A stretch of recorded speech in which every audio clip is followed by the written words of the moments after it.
What up? In today's video we are going to look on the Xiaomi 4 Pro versus Max G32, and we are going to look which is better based on the specs. So the max power, the 4 Pro is completely dominating G30. The travel range is better for G30. Then you can have max speed is the same, incline climb same. The braking system is better for 4 Pro, you have better combination there. Then tires same, you're gonna have 10s there.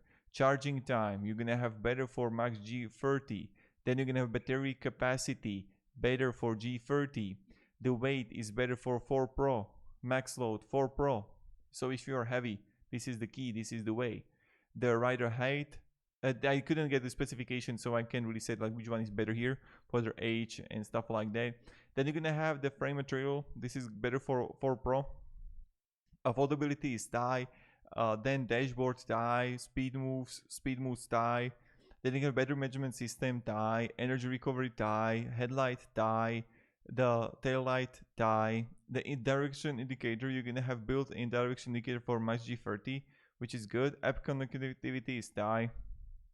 And then you can special certification. This is better for 4 Pro, and IP rating is better for Max G30. So when we are going to look here, the max power is better for the 4 Pro. The G30 got better travel range.